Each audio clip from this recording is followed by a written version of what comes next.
కారణం all India youth federation జాతీయ స్థాయిలో యువజనులు నిత్యం నిరుద్యోగ సమస్య పరిష్కారానికి, సోషల్ జస్టిస్కి, మతోన్మాద విధానాలకు వ్యతిరేకంగా పోరాటం సాగించేటువంటి యోధులందరూ ఇక్కడ వస్తారు. వారికి అందరికీ స్వాగతం పలకడంతో పాటు మనకి 4 రోజుల పాటు ఉన్న సౌకర్యాలు, భోజనాలు ఒక విధంగా తిరుపతికి గర్వకాలం. తిరుపతి 2 రకాలు. ఒకటి, దేవుడి దర్శనం వచ్చేటువంటి జనం రోజు దర్శనం చేస్తారు. నిన్న ఇక్కడ జరిగేటువంటి గంగ జాతర దర్శనం మంది వస్తారు. రేపటి నుంచి ఇంటికి కొన్ని వేల మంది దేశభక్తులుగా ఈ సమాజాన్ని పూర్తిగా మార్చాలని, లౌకిక వ్యవస్థ ఉండాలని, ప్రతి ఒక్కరికి ఉద్యోగ అవకాశం కల్పించాలనేటువంటి దేశ అంశాలను ప్రస్తావించడానికి వస్తున్నారు. దీనిలో కేవలం తిరుపతి ఆధ్యాత్మిక వాదమే కాకుండా ప్రగతిశీల ఉద్యమాలకు కూడా ఇది పుట్టింది.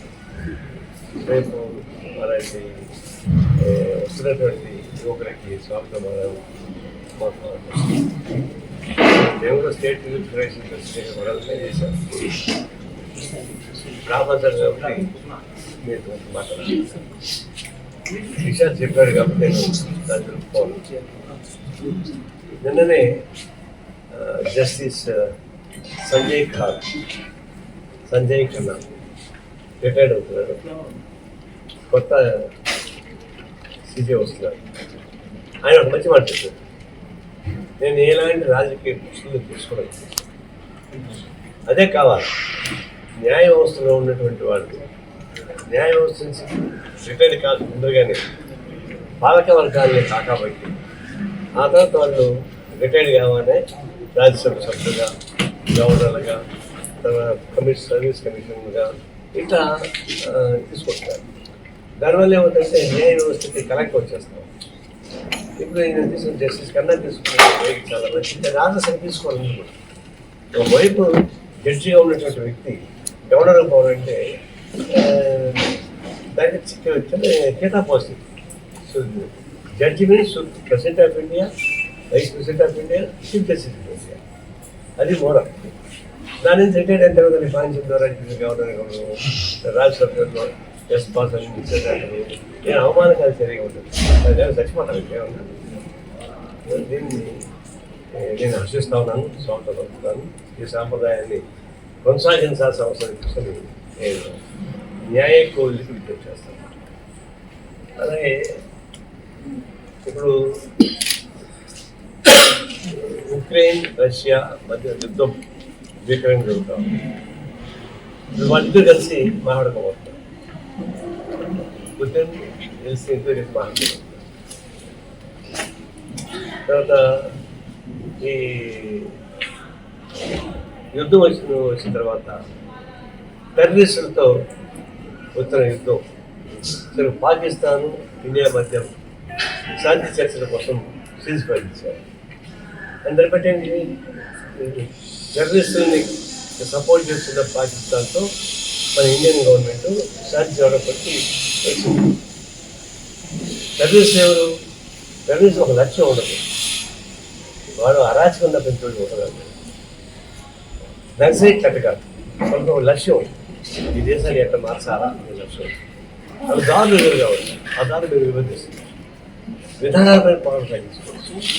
సైద్ధాంతిక విభేదాలు ఉన్నా, కార్యాచరణ విభేదాలు ఉన్నా విభేదించుకోవడం, వాదనాలను ఓడించాలి తప్ప శారీరకంగా మిమ్మల్ని చంపేస్తామని పెట్టినటువంటి దుర్మార్గం పూర్తి ఆలోచన చేస్తుంటారు. అమిత్ షా చెప్పారు 2020 నక్సలైట్ చంపేస్తారు. మనుషులను చంపచ్చాము కానీ నక్సలైట్ ఆశించినటువంటి సిద్ధాంతం ఓడించారు. ఈ చేతగా ఇది ప్రపంచవ్యాప్త సిద్ధాంతం, ఒక భారతదేశం అనేది కాదు, విశ్వవ్యాప్త సిద్ధాంతం మార్క్సిజం. దాన్ని చేరుకోవడానికి వివిధ మార్గాలు ఎంచుకుంటున్నారు. నక్సలైట్ మార్గం కేటాయించిన దేశం మారుతుంది, దాన్ని ఓడించుకున్నాం కావాలి. ఇప్పుడు మీరు అరాచకాలు సృష్టించేటువంటి టెర్రరిస్టులతో కూడా మాట్లాడి సిద్ధపడినప్పుడు నక్సలైట్ ఎందుకు మాట్లాడని, నక్సలైట్ ఎందుకు చర్చించరు? ఇండియన్ గవర్నమెంట్ చర్చించాలా. నక్సలైట్ అంటే బాగా దేశవ్యాప్తంగా ఉన్నటువంటి వ్యవస్థ. మరి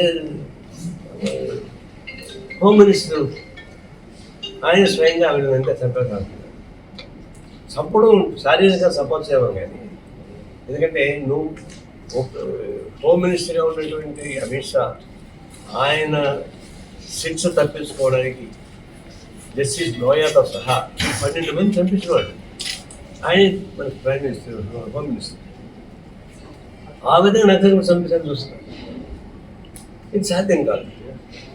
ఇప్పటికైనా మీరు పాకిస్తాన్ కూడా అమెరికా టెర్రరిస్టులతో ప్రోత్సహిస్తున్న పాకిస్తాన్తో మాట్లాడడానికి సిద్ధపడిన తర్వాత, సీజ్ ఫైర్ అంగీకరించిన తర్వాత నక్సలైట్తో మాట్లాడడానికి అభ్యంతరం ఉండాల్సిన పని లేదు. ద్వారా సమస్య పరిష్కారం చేసుకోవాలి తప్ప తుపాకీ ద్వారా పరిష్కారం కాదు.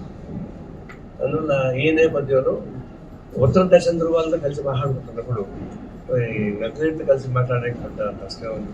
వాళ్ళని చర్చలకు ఆహ్వానించాలని, కేంద్ర హోమ్ మినిస్టరే ఆహ్వానించాలని, తద్వారా దేశంలో ఉన్నటువంటి ఈ సైద్ధాంతిక విభేదాలతో తొలగించుకోవచ్చు తప్ప శారీరక సాధ్యం కాదు. దీని మీద కేంద్ర ప్రభుత్వం పరిశీలన చేయమని చూసి మేము కోరుతా ఉన్నాం. దాంతోపాటు ఒక బీజేపీ ఎంపీ గత సోఫియాని చాలా హేళనగా మాట్లాడారు. గత సోఫియా ఎవరు? యుద్ధ భూమి నుంచి హీరోయిన్గా తయారై ఎందుకు సాగిస్తుంటే బీజేపీ ఎంపీ వాడు పనికి వాడు ఎంపీ వాడు బీహార్ ఎవరు హేళనగా మాట్లాడుతున్నారు. వాడు జాతికి క్షమాపణ చెప్పాలి. బీజేపీ తక్షణం వాడు సస్పెండ్ చేయాలి. వాళ్ళ పార్టీ నుంచి సస్పెండ్ చేయకుండా పోతే ఈ జరుగుతున్నటువంటి టెర్రరిస్ట్ యుద్ధానికి హీరోగా ఉన్నవన్నీ అవ్వాలనేది కదా. ఇంకోటి ఏంటంటే ఆ రోజు జమ్మూ కాశ్మీర్ జరిగినటువంటి దాడి, అది మామూలుగా అయితే గుర్రాల పైన పోతారంటే మామూలు జనం నచ్చిపోయేవారు కాదు. అలాంటి ప్లేస్కి ఆయుధాలు పెట్టుకొని తిరుగుతున్నారని చెప్పేసి పానీపూరి అమ్ముకునేవాళ్ళు. ఒకటిపల్లి నుంచి మా ఫ్రెండ్స్ వెళ్ళారు. వాళ్ళకి చెప్పండి, పానీపూరి అమ్ముకునేవాళ్ళు అయ్యా ఆయుధాలు పెట్టుకొని తిరుగుతున్నారు, కొంచెం జాగ్రత్తగా ఉండని చెప్పారు. అంటే పానీపూరి వాళ్ళకి తెలిసిన సమాచారం డెంగా బ్యాగ్ తెలియదా? జమ్మూ కాశ్మీర్ మేము కాపాడుతాం చెప్పి కేంద్ర ప్రభుత్వం తుపాకులు పట్టుకుని ఆ ప్రాంతానికి వెళ్తుంటే అందులో చిన్న స్పెషల్స్ కావు, స్టెన్ గన్స్ దాచిపెట్టుకోవడం సాధ్యం కాదు. వాటితో పోతున్నప్పుడు ఎందుకు దిగా ఎందుకు పానీపూరి తెలిసి మాకు కూడా మీకు తెలియదా? ఇది అంతకీ వస్తుంది వేధింపు ప్రశ్న. మరి తెలిసి ఊరుకున్నారా? మేలుకొని నిద్రపోతున్నారా? నిద్రపోయడం ఆపడం సులభం, మేలుకొని నిద్రపోయడం సులభం శాస్త్రం సాధ్యం కాదు. అందులో మేము మేలుకొని నిద్రపోతున్నా నాకు అనుమానం. ఘటన జరిగిపోయిన తర్వాత ఏమైంది? అసలు మొట్టమొదటి మనం అమెరికా మధ్యత్వాన్ని కానీ మూడవ మధ్యత్వంగా ఒక్కో జమ్మూ కాశ్మీర్ సమస్య ఇద్దరు పరిష్కారం చేసుకోవాలి తప్ప పాకిస్తాన్ భారతదేశం కలిసి పరిష్కారం చేసుకోవాలంటే మూడో శక్తికి వ్యక్తికి అవకాశం ఇవ్వని చెప్పి మొదటి నుంచి మన ఇండియన్ పాలసీ అనేక మంది తిరస్కరిస్తారు. ఇప్పుడు మోడీ చెప్పగానే ప్రకటించారు. ఏమంతా మోడీ మీద పోయి మోడీ వాళ్ళకు 22,000 కోట్ల రూపాయలు ఇవ్వడానికి అగ్రిమెంట్ జరిగిపోయింది. అది ఇచ్చేట ముందర శాంతిసేత ఒప్పుకోరని ఆయన లేకపోతే ఇస్తే బాగుంది అనిపిస్తుంది ఒక మాట పాకిస్తాన్ చూపించి శాంతిసేత ఒప్పుకున్నాడు. ఆ డబ్బులు వాడికి అందరికి ఇస్తాడు. అంటే ఆయుధాల డబ్బులు వాడికి ఇస్తాడు. మోడీ గడ్డలు చూసి నవ్వుతుంటాడు ట్రంప్, ఈయన ఉత్సాహపడుతుంటాడు, యుద్ధం జరుగుతాడు. చిత్తశుద్ధి ఎక్కడ ఉంది? కండిషన్ పెట్టాలంటే ఒకటే పెట్టాలి. ఇప్పుడు మన మీద దాడి చేసేటువంటి టెర్రరిస్టులు ప్లాన్ చేసిన ముగ్గురు ఉన్నారు. వాళ్ళని తీసుకుని అప్రసమని చెప్పండి. ఇప్పుడు 15 రోజుల క్రితం అమెరికా నుంచి ఒక టెర్రరిస్ట్ని తీసుకుని వదిలిపెట్టారు, అప్పగించారు. బాంబేలో తాజ్మహల్ హోటల్ దాడి చేసినట్టు కీలక సూత్రధారి ఒకరిని తీసుకొచ్చారు. అడ్రస్ తెచ్చారు. మరి ఇప్పుడు వెళ్ళేది తీసుకురావాలి. రాజేశ్వర ఉన్నారు, వాళ్ళ ముగ్గురు మాకు అప్పగించండి, నేను శాంతి చర్చ రెడీ అని. శాంతి చర్చ జరిగేటువంటి మార్గంలో దీన్ని పాల్గొన్నటువంటి ప్లాన్ చేసినటువంటి వాళ్ళని భారతదేశ ప్రభుత్వానికి అప్పగించాలి. ఇప్పుడు పిఓకే మన పాస్ ఆత్మిక ఎప్పుడైనా రావాల్సింది, దాని పని కొంచెం చేసుకోవాల్సింది చర్చించి. ఈ నిబంధన లేకుండా మేము ఒప్పుకుంటున్నాం శాంతికి, మేము ఒప్పుకున్న శాంతి మేము చెప్పాను అంతే కదా. నేనేం చెప్పాను మొట్టమొదటి స్టార్టింగ్లోనే, యుద్ధం పాకిస్తాన్ మీద కాదు, యుద్ధం టెర్రరిస్టులు అంట. టెర్రరిస్టులను అంతం చేసేంత వరకు నిద్రపోకూడదు, దాని మీద మనం ఫైట్ చేయాల్సింది. అంటే టెర్రరిస్టులని అడ్డం పెట్టుకుని పాకిస్తాన్ మీద యుద్ధం చేస్తే దేశం మీద యుద్ధం అవుతుంది. దానివల్ల ఏమవుతుంది, పాకిస్తాన్ గవర్నమెంట్ తప్పనిసరిగా టెర్రరిస్ట్ సపోర్ట్ చేస్తుంది, ఇంకా బలం చేస్తుంది. అసలు టెర్రరిస్ట్ని బలం ఇచ్చేటువంటి ఏ పద్ధతి చేయకూడదు. టెర్రరిస్ట్ని బలహీనపరచడానికి ఒక్కరు అన్ని ఎత్తులు చేస్తుంది. లాడన్ ఎంత చనిపోయింది అమెరికా వాడు. లాడన్ ఎక్కడ సెలవు తీసుకున్నాడు, పాకిస్తాన్ సెలవు తీసుకున్నాడు. కానీ పాకిస్తాన్ యుద్ధం చేయలే. లాడన్ ఎత్తికి ఫోర్త్ సెంచరీ యుద్ధం చేసి అది చేయించండి, వాళ్ళు పట్టుకోవడానికి మీకు సాధ్యం కాదు. అంతేకాని టెర్రరిస్టుల యుద్ధం, దేశాల యుద్ధం తేడా. దాన్ని నేను చెప్తే అంతా నా పైన పడ్డారు.